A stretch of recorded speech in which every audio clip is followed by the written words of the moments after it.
Hi, it's Jonathan. Why don't people know anything?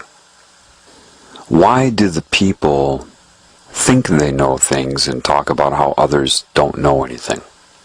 Why is it so easy to get people to call other people sheep? Is that not just the new underground pop thing to say? You have homophobia, this could be sheepophobia. Everybody calls everybody else a sheep. They talk about how they're awake. People believe that if they watch a 6-hour video by David Icke, or watch Endgame by Alex Jones, or study the Illuminati online, they believe that after doing so, that has anything, in any way, to do with being awake. They believe it. I'm not kidding. They can't get enough. Addicted to posting their opinion in a forum. Chasing that white rabbit everywhere it goes. And they call themselves awake because the system wants you to call yourself awake. It loves that. Cockiness, arrogance, and hating other people. And as you're sucked into this, it is consuming you and you don't know it. You don't even realize it. You just prefer to be able to call people sheep. Perhaps subconsciously you resent that you were called a sheep. You want to be able to say it too. The naivety with that is that you don't know anything that they know. And they know you don't know it. You're not hurting their feelings. You're making them laugh at you. Because you're eating up mostly propaganda that they have distributed. Calling yourself awake and pointing your finger at them, and you are hardly enabled to deal with them or even your own self. John, tell me why. John, give me. John, tell me another answer, please. And can you answer this question for me? And what's your opinion on that? You owe me a response. I owe you a response? How much am I getting paid to do this? Oh, that's right. Nothing. I couldn't even count the number of people that have declared being awake to me. Couldn't do it. People are very easily controlled.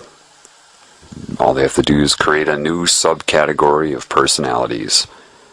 Right now you have the jocks, you have the rednecks, you have the goth, you have the preppies, you have the business people, and the whatever. Now they have the awake people. The reason nobody knows anything can only be explained to you by a metaphor, of course. In this realm, you can only use metaphor. Think of the difference between a broadband connection and a 56K connection. Now, there are people that know what is occurring in this reality. Many of them joined secret societies. So it's not that they have knowledge, it's just that they have acquired information. They went in reverse. You see, true knowledge is true knowledge. Those with understanding understand what I just said. Those without don't. It's pre-symbol. A symbol is no different than any expression, a song, a picture, a sound, a look, a touch. A symbol should be the result of knowledge. The understanding, the awareness, and then you have the symbol surface. Maybe that symbol has already been expressed, but it's irrelevant because the symbol that you're perceiving in your mind is a result. Having somebody learn symbols and then distributing a very strategically limited amount of meaning to that person does not give them knowledge. They perceive that they're getting knowledge. I'll tell you what a pentagram means and what a hexagram means. It doesn't mean anything. For example, I could say the word gum to some bubblegum popping dizzy-minded cheerleader And the only meaning that she may come up with when she hears that word is chewing gum. I could say the same word gum to somebody else and they may think chewing gum, but they could also think a gum tree or the gums around your teeth. Could say it to another person, they'll think chewing gum, a gum tree, gums around your teeth, but maybe they're thinking even deeper. Maybe they have a deeper understanding. Metaphorical comparison to other things. Gummy substances used in construction. Maybe molecular assessment. I only used one word, a phonetic symbol, written if you're looking at it. The meaning transferred by using that symbol is directly dependent upon who is receiving the information. If it's the cheerleader, she's only going to get a very limited amount of understanding, just enough to communicate. The line by Gene Hackman in the first Superman, some people can extract the secrets of the universe just by looking at the ingredients on a chewing gum wrapper, is absolutely correct. What that means is you can get a lot of information just by being aware. The creases in the paper, the spacing between the letters themselves, the space around the letters, all the nuances. Now, unfortunately, I have to say that this is a metaphor, okay? A metaphor. That does not mean that you should go and try to learn as many meanings as you can for each word that you know. That would have nothing to do with anything. That was just a metaphor that I used. If you think of a symbol, and you look at maybe the shape of the number 6, you can be told what that means. But perhaps if you're bathing in knowledge and awareness in life, suddenly you have an understanding, and then a symbol like 6 comes up. Maybe you think of getting caught in a tumor and you come in but you can't get out and you're caught in a vortex, a circular, cyclic existence. Getting in, not getting out. Something like that, you know. What they do to you early is they show you all the symbols and tell you what they mean. And they don't tell you completely what they mean, of course. They tell you what they want you to think they mean. Why? Because what is the true purpose of being? Before you incarnate, you are. You would say, I am. When you do, you become your being. What is the purpose of that? If you're not extracting meaning from your path, from your experience, deriving meaning from it, in creating expression, the expression would always be the symbolic. A picture, a touch, a kiss, anything, an image, right?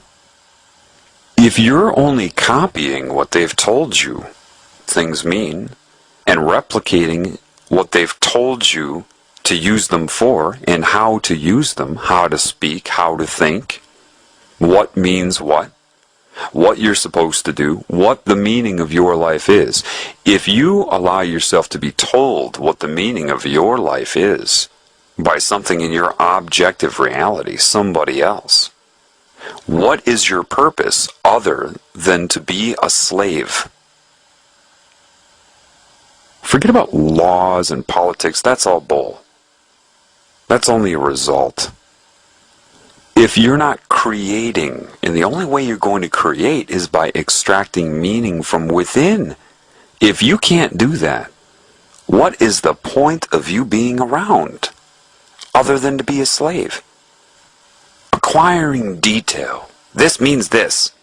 I learned what this symbol means. This pagan symbol means this. What do you mean you learned? Did you look it up? Were you told, or did you read what it means?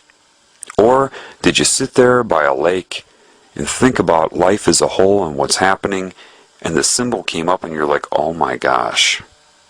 See, the oh my gosh is when you extract meaning. It doesn't have to be a traumatic thing like, oh my gosh. It can be, oh my God. That is the sign of a creative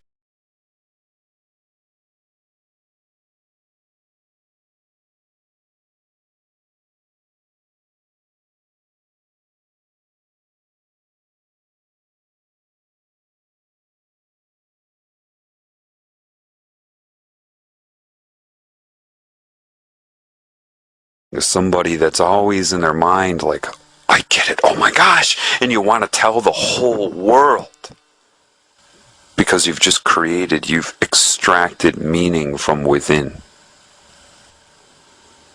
Those that even if they have opened up, alright, and they were seeking information, because information is not knowledge. So enlightenment would be in the category of information. Why? Because as it's sold, as it ends up being, all you're doing is changing your perception of reality, just seeing other templates of symbolic expression. There are no answers there if you're depending upon anything you experience to give you those answers. No symbol means anything until you give it meaning. So in truth, if you have the meaning inside and you come up with symbols and you see them in your objective reality, maybe somebody else came up with it too, you have an understanding, an immediate understanding. Sometimes that can be faked or replicated. Somebody's been indoctrinated into a system where they had to learn specific meanings to symbols, and so one who is in the know, one who has knowledge may run into somebody like that, and the person may have learned enough so that you have an understanding. But the person that learned it will still look at you, if you came from within to know, in a way that they're curious. How do you know? Because you seem to have a different, a fuller understanding of it, a non-polarized understanding of it. They learn a few specific ways to talk about it and what it means, but you can talk about it endlessly with different metaphors. What's the difference? Well, what's the difference between reading a book and memorizing somebody else's conclusions and extracting meaning and coming to your own? It's like the difference between a muffin top and a muffin. They've got you all eating up muffin tops, but you don't have the knowledge underneath. Is that a permanent thing? Absolutely not. The reason you don't know anything is because many people that do have knowledge, even if they wanted to tell you, it's like they are on a broadband connection and you're on 56K. There is so much information, and unfortunately, as it is right now, the general population has no idea. They look at a symbol, maybe they're taught a symbol. Either they really don't have any understanding of it, or it's a very limited understanding. If you have knowledge inside of you, you could sit there and talk about that one symbol all day. There's more than one meaning attached to symbols. Like I told you, a deer in the woods can mean more than one thing by stomping their hoof. If you seek the symbol, the muffin top, you will never have the whole muffin. And this is what people do when they try to seek videos and books and all. They're looking for muffin tops. They're looking for the end result. Therefore, you are dependent upon the meaning that is given to you. So somebody in the know, if they're talking to somebody that isn't in the know, it can be very difficult. Why? Well, a very naive thing to say, or if somebody's trying to manipulate you, control your mind, they'll say this: the truth is an easy thing to say. And anybody who speaks for a long time to you, they're trying to manipulate you. Now that's a very naive thing to say. Yes, somebody who depends upon a lot of words, really trying to control what you're thinking, could very well be trying to manipulate you. But if you depend upon length of speech, and that's where your perception lies, you wouldn't be able to tell anyway. If someone's trying to manipulate you, you should pick up on that within seconds, regardless of what they're saying. The truth is something easy to say. If one person in the know is speaking to another person in the know, in other words, you've both reached the same conclusions and you know it. You know when other people know. You just do. That's why they don't say anything other than that. You know when other people know. And you say, well, that's ambiguous. And that's ambiguous to you. But that is a symbol To say that sentence, you know when other people know, that is a symbol. And those who have come to the conclusion on their own understand the full meaning of that. Those who may have heard that from some philosopher, and they were told that that philosopher was brilliant, so they decided to dwell upon things the philosopher said.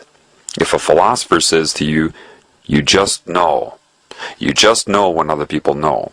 Well, you trust that philosopher because everybody has given them a 5-star rating. So you think, well, that must mean something, so I'm going to sit around and think about it. You can't sit around and think about that. That is a result of so many experiences. So, if I say you just know when other people know, you don't have to sit around and assess and calculate in your mind and think of behavioral patterns, or they said this and they said that. I'm going to put 2 and 2 together and formulate an assessment of them and what their intentions are. If you are doing that, that is robotic. It's nothing against you. If I were against you, I wouldn't be trying to help. It's the conclusion that matters. If you reach it on your own, because a conclusion is a symbol. It is a symbolic representation, the quote, the conclusion, that has so much attached to it. All of your experiences that tie into the conclusion. How do you extract meaning? Well, perhaps you have an experience. It could be a social experience, it could be anything. And that experience is finished, and that means nothing to you. Then you have another experience, and you see that it's different, but there's something similar to that other experience. You're kind of like, And then you have a third experience in your life, and it's really similar now, all 3 of them. Then you have a fourth experience that solidifies the similarity and prompts a question. It is the fourth experience that prompted you to ask the question, but it required the other 3 preceding it. The fourth experience, if it were isolated in and of itself, would never have prompted it. You needed all 4 experiences. So now you have the question. And maybe you have a whole other series of experiences that are happening so that you can extract meaning to address the question. And maybe after all of that, you come to a conclusion. And now that conclusion propels you in your advancement of understanding and extracting meaning in your life, and you start a whole other series of experiences. And that's just one facet of your life, and maybe simultaneously you have 30 other paths going like that, like I just explained, and maybe all 30 of them come to one peak of a conclusion, and you need it. All 30 paths that had many experiences within each path, leading up to minute conclusions that come together that lead you to a new understanding. That takes time, it takes attentiveness, and the desire to have meaning, to have purpose. And now that one new understanding could be one of thousands that eventually tie in, and you don't even know it, right? Until you reach the oh my gosh. And all of these things come from within. Your ability to make use of pattern recognition, to see how things are always and never the same. What do they have in common? Did you get out there and experience people of different cultures? Were you too busy trying to project your culture onto them and see what they would say? Or were you trying to figure out what you had in common? I did that my whole life. In the moment of doing it, I didn't really necessarily know why I was motivated to do it. My spirit did, but my conscious mind didn't. Your spirit will lay breadcrumbs for you throughout your entire life or path. So if you come to an understanding, and then several understandings, and you know how much is involved with it, you can tell other people the details of your path.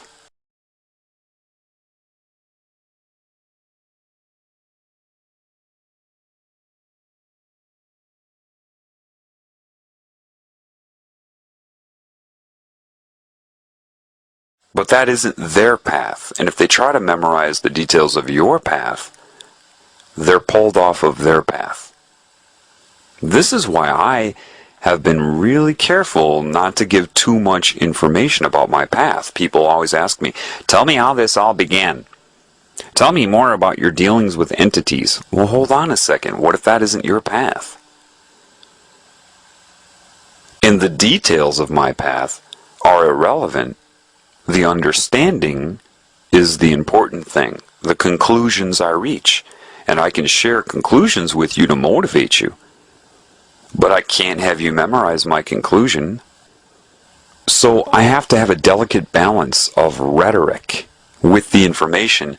And the information is not volumes of information. It's enough to make my point clear. It's enough to show you that I've learned. But I don't want you to memorize the details of my life. One who really cares for you will be attentive to that. And the idea of indoctrinating somebody with an oath is absolute evil. Why? Because they're declaring they do not want you to be a creative being and extract your own meaning. You will go through steps in which they will spoon feed you meaning. And because it's more meaning than you had before, more knowledge, you're really impressed by it. You think you're actually getting something. You think that you're being empowered. When they know that by keeping you from being able to extract meaning on your own, they've got complete control over you. They've pulled you off of your path. But if they did that successfully, you would never even have thought of that now, would you? Because you won't extract your own meaning, you see? Nevertheless, somebody with a lot of knowledge, if they're on a broadband connection and they're speaking to somebody in a 56K connection, it's anything but easy to tell the truth. Like I said before, one in the know can say the truth very easily to another in the know. If one in the know is speaking to an individual that is not in the know, saying the truth is anything but easy. Why? Because of what you know of the enormous gaps that they have. That you cannot just say the truth because they'll understand the words with the limited understanding they have in their concept building by society. But they would need to go through so much. And you know that they don't believe that. Telling them that makes no sense to them. They say, the truth is simple, you should be able to give me a simple answer. And then what happens is the people that have knowledge get very frustrated. The very moment you interrupt them, or cut off what they're saying to you when they have to extend great patience to try to tell you the truth, and you cut them off and want to give them your opinion, or you tell them that you agree with them or disagree. To somebody in the know, when they're speaking to somebody that is not in the know, when the person that is not in the know says that they agree or disagree, both of those things are offensive. Because they know you should just have your mouth shut and take in what they're saying, and a lot of what they're saying will be rhetoric. But I talk to people like this all the time. They completely ignore the rhetoric. I'll use rhetoric. That if they had wisdom, they would understand at least, okay, there's something with this, and they blow it off. They go, yeah, but anyway, and then I blow them off. And they have no idea why I blew them off. Or people will just bombard me with questions. Questions that are what you call loaded. Anybody in the know would say that's a loaded question. Because you lack so much just in the fact that you're asking those questions shows how much you don't know. And you ask them in a very naive way. It's not your fault, but you expect a simple answer. People will go up to somebody with knowledge that has required an entire lifetime of attentive awareness to their experiences, detailed and disciplined effort to extract meaning from your life, and they ask you a simple question. and expect somehow that you are going to be able to transfer a lifetime of understanding in 2 or 3 paragraphs. They truly do. They do expect that, otherwise they wouldn't ask the question. So you have this huge gap between those who are in the know and those who are not in the know. Those who are not in the know do not know they're not in the know because of how they have been taught to think. They have been incorrectly instructed in their thinking process itself. They have been taught to look outside of themselves for answers. They have been misinformed about what answers are because they've spent their whole life having the meaning spoon-fed to them. They think that's how it works, so you ask a question and somebody can spoon-feed you the answer. And because you lack any meaning or an understanding, you don't understand why that answer is wrong, limited, or even misleading you. You can't. Based upon that, based upon how you've been instructed to think. So a lot of people that have knowledge, when they interact with the average person, they get very, very frustrated. Very. They'll just look at you. All they can do is look at you because they can't say anything to you. You would not be able to extract meaning from what they say. They said gum, all you would do is hear chewing gum. And they're thinking 500 different meanings to gum, all leading up to a point of conclusion. If you lack that, it's a waste of time to tell you anything. This is why, when you hear someone tell you that you cannot be told the truth, this is why. So they'll look at you and they'll have that look. And those in the know understand that look. It's a look that says, you know so little. You know absolutely nothing and don't know it. To tell you what I know, I would need 500 mouths and have to be able to speak 500 different sentences simultaneously, all at the same time, to express what I know, and you would have to be able to interpret 500 simultaneous sentences flowing at you at once. That's what that look says. And the look also says you don't even know that. And if I told you that, you would call me arrogant because you've been trained to call people arrogant. You don't even know what that means. So they'll just sit there and shake their head at you. They shake their head from side to side because they're paralyzed. It's the questions you ask, the way that you ask the questions, and what you do if they actually try to answer them. How long does it take before you cut them off, roll your eyes, or get distracted by something that occurs in the room, like a cat being distracted by bright and shiny objects? And if they're trying to tell you something, and maybe your cell phone will ring and you'll tell the person trying to give you truth to hang on, Shelley has to talk about her boyfriend. Okay, hey, you're not going to get the truth. You're nowhere near prepared to even comprehend anything that is true. And then you say, come on, just tell me. You can't be told. Well, that doesn't make sense. All you have to do is tell me. You can't be told. Not in your current state. You need a lot of work. And you don't understand why you need a lot of work. That's what it comes down to. Now, nothing is 100%. Am I saying that every Freemason has been spoon-fed? No, there's a lot of intuitive people that probably joined that. But they were naive enough to be sucked in. But some of these people may want to tell the world things. Maybe they thought, you know, this isn't fair. I gotta tell them what's going on. And they tried. Maybe they tried with a few people, but they got the rolling of the eyes. Or the person that they knew nothing.